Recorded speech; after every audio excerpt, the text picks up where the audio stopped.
Que les bénédictions soient.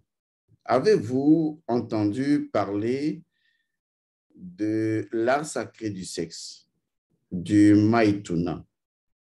En fait, le Maituna est en langue sanskrite une expression qui signifie tout simplement magie sexuelle. En fait, au départ, cela n'a pas une connotation de magie sexuelle, même si c'est de ça qu'il s'agit. Il s'agit fondamentalement d'un art qui permet à un couple, c'est-à-dire généralement un homme et une femme, d'aller donc à la quête d'une seule et unique chose, l'énergie sexuelle et sa transmutation. La plupart du temps, les gens ne comprennent pas les écritures dites sacrées.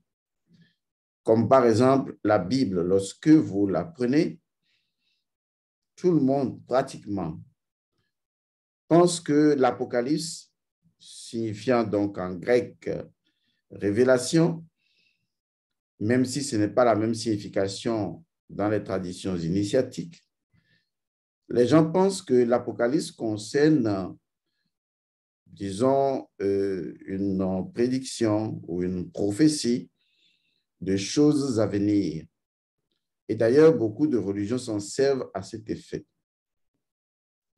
Mais en réalité, au fond du fond des choses, l'Apocalypse en entier, le livre dit de la révélation en entier, parle véritablement d'une science, une science millénaire, fondamentale. C'est l'art sacré du sexe. Commençons donc par le commencement. Si vous regardez bien la Bible, vous constaterez qu'il y a ce que les gens appellent un commencement, qui est généralement en relation avec le livre de la Genèse, et une fin qui passe dans le Nouveau Testament et se solde par Apocalypse. Si nous prenons la dimension hermétique de la chose en sachant, en pensant, en remarquant la compréhension symbolique mise à disposition, on se rend compte qu'on est dans un processus du serpent qui se mord la queue, où la fin et le commencement sont une même chose. Et donc, suivez-moi très bien, lorsque vous regardez la Genèse, c'est une histoire du commencement du monde. Et dans Genèse 2, 3 en allant, surtout Genèse 3, je pense, on retrouve donc cette histoire dans un jardin d'Éden, une histoire qui est en relation avec un serpent, le serpent de la Genèse, qui aurait induit Ève en erreur, laquelle Ève aurait induit Adam en erreur. Donc, vous connaissez l'histoire de ce serpent, seulement que beaucoup de personnes ignorent que ce serpent représente une énergie de la nature, une énergie chtonienne, une énergie fondamentale, et que c'est en relation avec l'énergie de la sexualité. Et que si le serpent a perdu ses ailes, ses pattes, sa capacité à cracher du feu et sa capacité à voler, donc si le serpent a quitté le stade de dragon pour devenir tout simplement un serpent qui rampe dans la terre, c'est dû au fait que, selon l'histoire du jardin d'Éden, on voit clairement un manquement notable à la transmutation sexuelle, à la transmutation de cette énergie. Et donc, de façon métaphorique, en succombant, n'est-ce pas, aux tentations serpentiles, Adam et Ève n'ont pas su se mettre à la barre, en position de proue, pour pouvoir maîtriser, transmuter cette énergie. Donc, cette énergie est demeurée tout simplement, fondamentalement, basiquement dégradée. Et donc, c'est ce qui va entraîner, selon le livre de la Genèse, la pauvreté sur la terre, la chute. Car cette chute nous envoie dans une dimension différente, la dimension souterraine du serpent, qualifiée généralement mystiquement de 9e chakra, de 9e dimension, de 9e sphère, qui va donc naturellement plongé l'humanité dans le monde du dessous.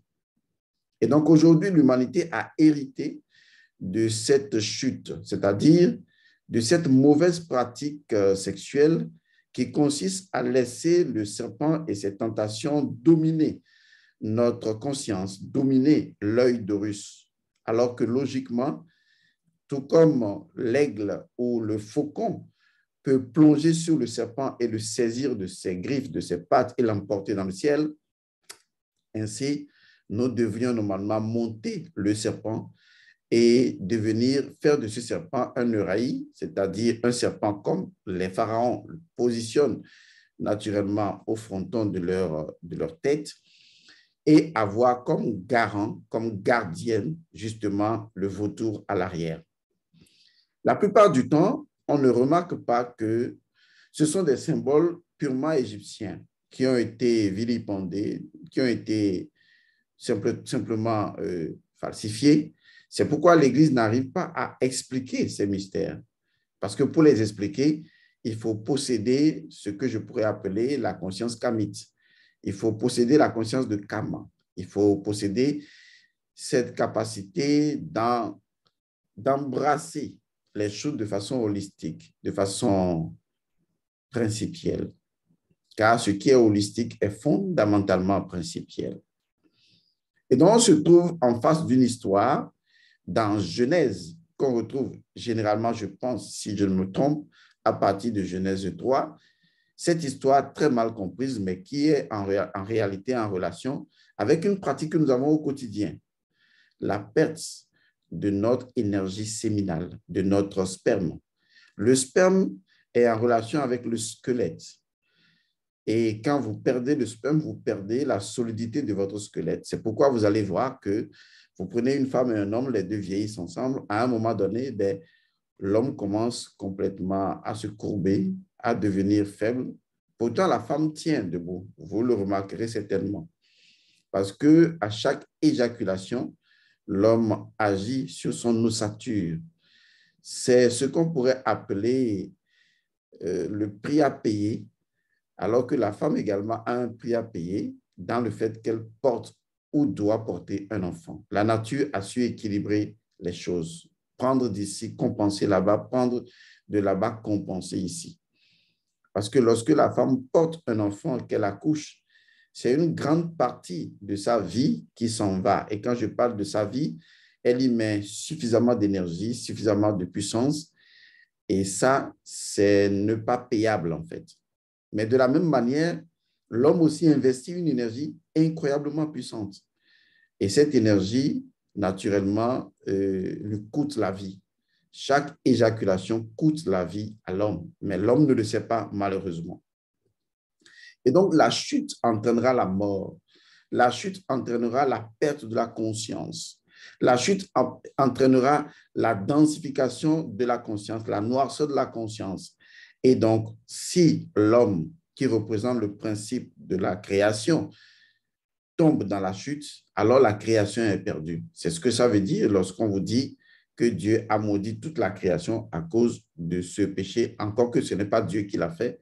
Les choses possèdent leur loi, sachant bien sûr que le jardin dont on parle, c'est notre monde intérieur à nous, à vous, à moi, chacun. L'expérience du jardin d'Éden est une expérience personnelle, une expérience individuelle qui a lieu tous les jours, pas dans un passé, mais qui a lieu en ce moment. Chaque fois que vous faites l'amour et que vous perdez votre liquide séminal, vous avez nui à votre énergie serpent, que vous devriez normalement maîtriser et conduire vers la transcendance. Ce qui est extraordinaire, c'est de remarquer que l'Apocalypse vient tout simplement restaurer la Genèse.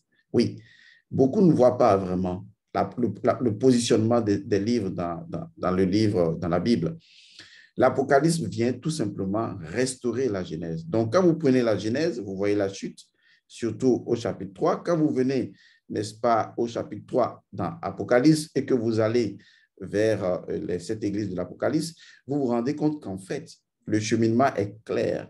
Il faut que l'être humain restaure l'énergie de ses chakras et cela se fait en pratiquant la transmutation sexuelle. C'est ça la magie sexuelle, c'est ça l'art sacré du sexe, de façon terre à terre. Donc, l'Apocalypse ne parle pas de fin du monde, mais l'Apocalypse parle franchement de la restauration de notre monde intérieur. La fin du monde de la Genèse et le commencement d'un nouveau monde.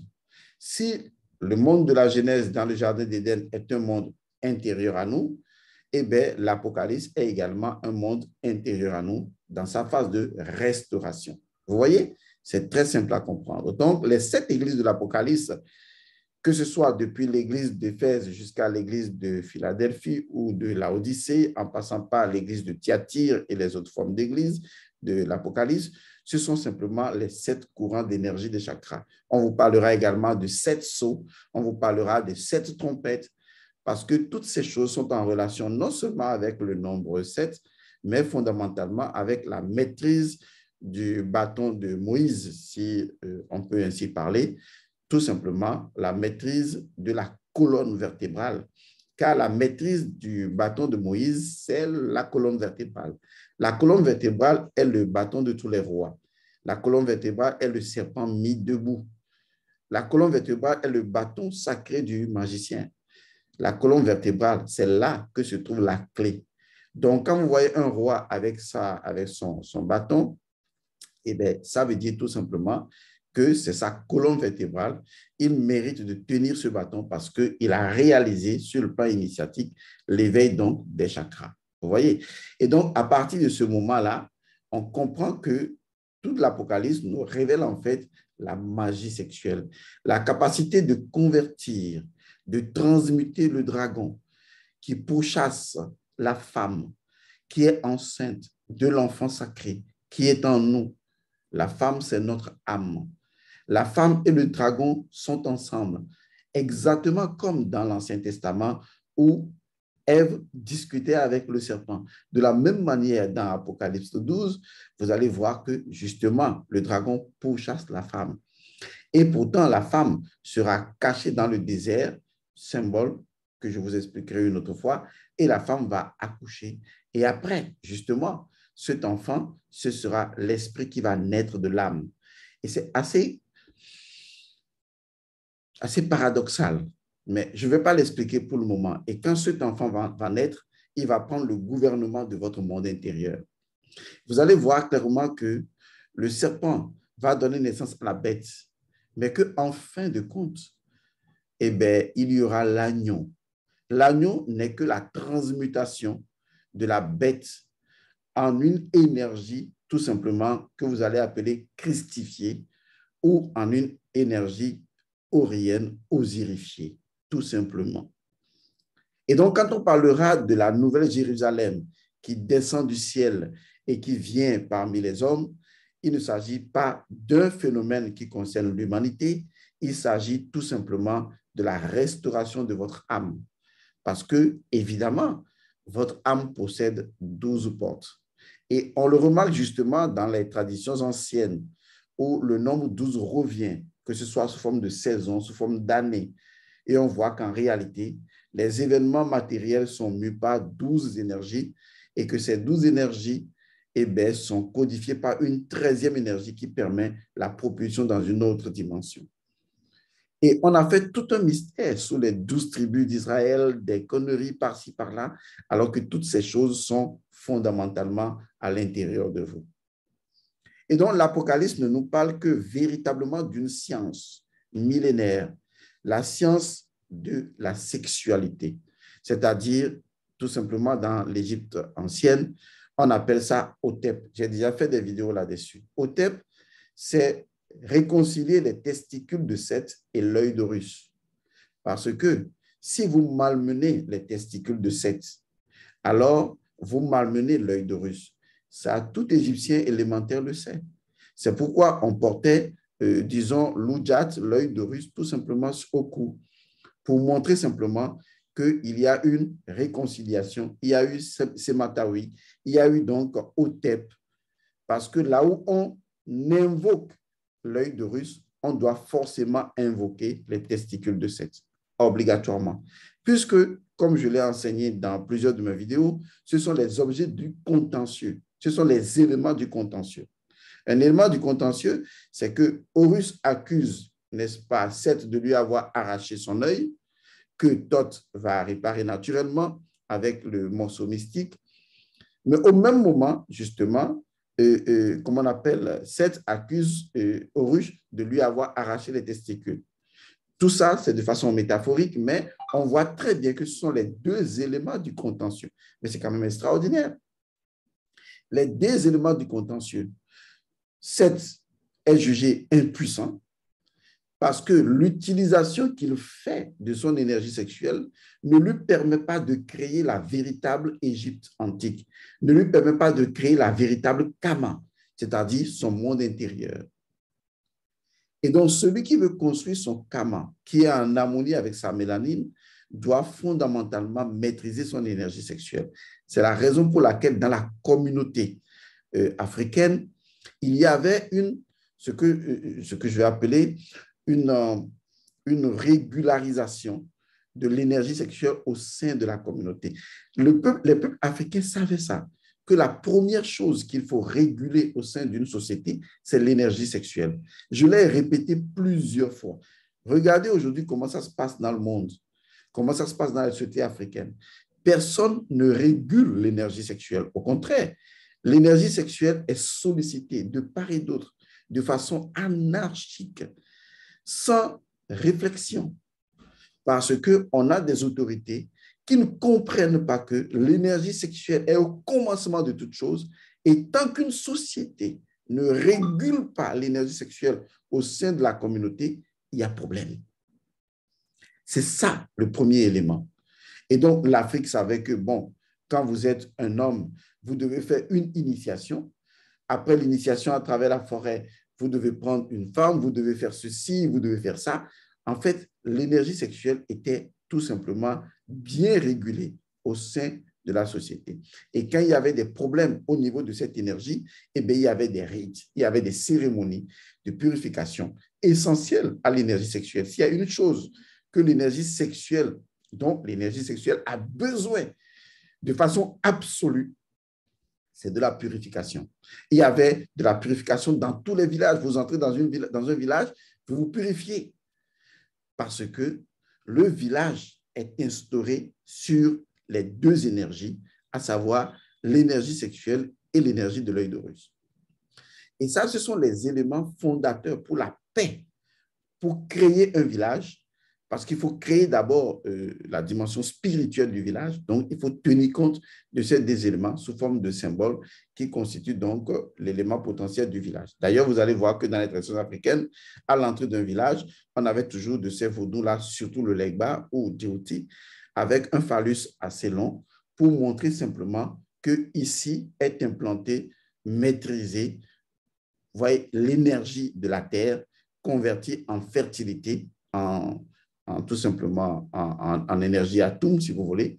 Et donc, le village est fertile.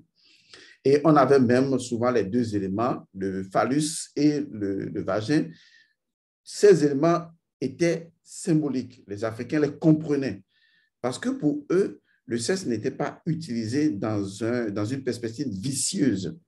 Déjà, dans le couvent et au-delà du couvent, dans la communauté, il y avait une éducation sexuelle qui était mise en place au sein de la communauté parce que l'énergie sexuelle est l'énergie la plus puissante, l'énergie la plus destructrice si elle n'était pas maîtrisée, si on ne lui trouvait pas des canaux de circulation. Si vous arrêtez la circulation de l'eau, le passage de l'eau, eh bien, l'eau va vous détruire. C'est la même chose avec l'énergie sexuelle. La première chose à faire quand on veut créer un état, il faut veiller à la circulation de l'énergie sexuelle entre les gens qui constituent la communauté de cet état. Si vous ne le faites pas, l'énergie sexuelle va détruire la communauté, détruire l'économie, détruire les récoltes, détruire toutes choses. C'est ce que signifie l'histoire du Jardin d'Éden. Cette énergie sexuelle détruit la nature. Aujourd'hui, c'est ce qu'il se passe, mais beaucoup ne comprennent pas. Donc, l'Apocalypse montre tout simplement que le fait que dans la Genèse, cette énergie n'a pas été maîtrisée a créé des problèmes tout au long. Mais qu'avec l'Apocalypse, qui est un autre commencement, vous voyez un peu ça, eh bien, on retrouve une science de la transmutation sexuelle. Je me rappelle encore dans l'Apocalypse de cette phrase qui dit, si vous malmenez les deux témoins, alors vous aurez des problèmes. Et les deux témoins qu'il ne faut pas malmener, eh bien, c'est les gonades sexuelles. Ouais, tout est là devant vous. Donc, il ne s'agit pas d'une révélation sur la fin du monde. La fin du monde est une ânerie, c'est une bêtise, c'est une bavure spirituelle, c'est de l'ignorance. Parce que nous entrons dans un cycle qui va durer 2160 ans, qui sera suivi d'un autre cycle de 2160 ans. Parce que, justement, nous sommes dans un autre grand cycle, vous voyez, qui va durer 13 000 années. Donc, votre foutu maître de fin du monde, calez là où vous voulez que cela soit pour vous dans votre conscience, mais ça n'arrivera pas. Même ce que vous entendez, rumeurs de guerre, fin du monde, rien n'arrivera. Parce que contrairement aux amusements et aux plaisanteries que les humains se permettent de jouer avec des bombes atomiques, il y a une chose que vous ne devez jamais perdre de vue, honnêtement, et que vous perdez de vue qui m'étonne en fait. Parce que c'est l'Occident qui vous a lessivé le cerveau et qui vous a fait croire ça. Et je vais vous dire une chose que vous ne devrez jamais perdre de vue. Je l'ai déjà dit à plusieurs reprises, dans plusieurs émissions sur d'autres chaînes. J'ai toujours dit ceci. Il y a des puissances à l'œuvre sur cette planète Terre qui garantissent l'équilibre de l'ordre planétaire et de l'ordre naturel. Des forces, des puissances qui sont complètement ignorées de l'homme. Que l'homme, dans ses plaisanteries de bombes atomiques, ne connaisse pas. Parce que l'homme a cru dans son arrogance intellectuelle qu'il pourrait être éventuellement, par hasard, plus puissant que la nature au sein de l'utérus de laquelle il se trouve. Cette bêtise, cette ânerie, cette réflexion bête de la part de l'homme de croire qu'il est capable de détruire la nature, cette arrogance, ça va lui passer. Ce n'est pas la première fois que c'est arrivé sur cette planète Terre. Et ce n'est pas la première fois que la nature y a toujours mis fin. Parce qu'il y a un cycle que la nature est obligée de suivre. Et quand la nature constate que vous voulez dévier son cycle, la nature vous imposera son cycle. Parce que vous ne mettrez jamais fin au cycle de la nature avant que la nature l'ait décidé. Et ça, c'est quelque chose que vous ne voulez pas comprendre. Parce que vous aviez toujours cru à un moment donné que vous étiez les seuls maîtres de l'univers. Mais laissez-moi vous dire, il y a des forces à l'œuvre dont vous avez totalement ignorance, que vous ne connaissez pas. Des forces qui sont plus puissantes, infiniment plus puissantes que vos minuscules bombes atomiques. Vos forces qui sont plus puissantes que le nombre d'argent que vous vous êtes inventé, que vous pouvez avoir. Des forces qui ont toujours été là au commencement. Des forces qui vous connaissent mieux que vous-même. Des forces qui ont fabriqué chaque millipartie de votre corps, de votre âme et surtout de votre conscience. Des forces qui sont la solution du tout. Et vous, vous n'êtes qu'un grain de poussière, un minuscule problème que la nature peut facilement régler. Mais vous ne le savez pas, ce n'est pas votre faute. Vous êtes dans une petite maison et vous croyez que vous êtes le Dieu de l'univers. Ce n'est pas grave. Vous avez eu des prédécesseurs qui ont agi comme ça. Et la nature a su mettre fin à leurs agissements. Alors laissez-moi vous dire, vos menaces de fin du monde, la fin du monde pour bientôt, les conneries des étudiants, laissez-moi vous dire que la nature n'est pas à vos ordres, que vous n'avez pas la main sur la nature, parce que la nature sait créer son propre équilibre. Et vous allez le constater. Vous pouvez vous détruire les uns les autres, ça passera, mais la nature restera. La vie est plus puissante que vous. Il faut que vous gardiez ça à l'esprit. Et donc, à partir de ce moment-là, il est clair et clairement établi que, personnellement, moi, Vos actions ne me font pas peur, absolument pas. Quand on dit la fin du monde, on va lancer des bombes, on va détruire, ça me fait rire. Vous savez, ça me fait rire. C'est-à-dire que je n'arrive pas à comprendre comment est-ce que l'homme peut imaginer un seul instant qu'il est plus puissant que la nature. C'est-à-dire que je n'arrive pas à concevoir ça. Je ne comprends pas comment est-ce que l'homme peut dire qu'il est plus intelligent que les forces extraordinaires dont il ignore encore les agissements dans l'infiniment grand sont à l'œuvre et sont plus puissants que lui. Comment peut-il rêvasser comme ça? C'est incroyable. Je n'arrive pas à vous comprendre. Mais bon, anyway, c'est votre choix et vous vous rappellerez de ça bientôt. Et donc, je voudrais dire simplement que l'Apocalypse nous parle de la magie sexuelle. Et à partir du moment où vous commencez à gérer votre énergie sexuelle en vous d'abord, vous allez voir que votre vie commence à s'équilibrer. Et si vous commencez à gérer l'énergie sexuelle dans votre maison, autour de vous, dans une communauté, vous allez voir que la nature commence à s'équilibrer autour de vous. Donc, commençons par vous-même.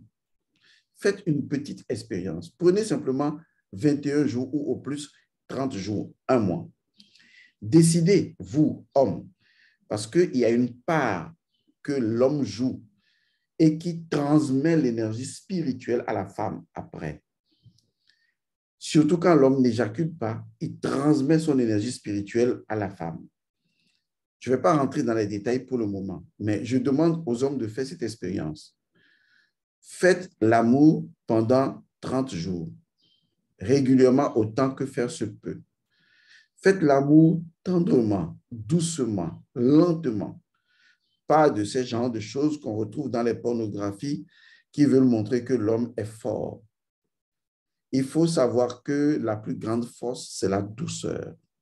Vous ne le savez pas encore, mais la plus grande de toutes les forces, c'est la douceur, comme l'eau. Et donc, soyez doux. Faites l'amour avec douceur, avec tendresse, pas avec violence. Allez-y, comme cela doit se faire. On attrape plus de mouches avec une cuillerée de miel qu'avec un tonneau de vinaigre. Et donc, vous allez prendre le temps de faire l'amour pendant 1 heure, pas vos 15 minutes magnifiques et éphémères. Je parle de 45 minutes et certainement de 60 minutes d'interaction sexuelle, mélangée d'érotisme et de pénétration sexuelle, de coïtale. Et une fois que vous avez fait ça, surtout vous l'homme, étendez-vous et pratiquez la respiration consciente. La technique de respiration consciente est enseignée dans une formation La santé illimitée.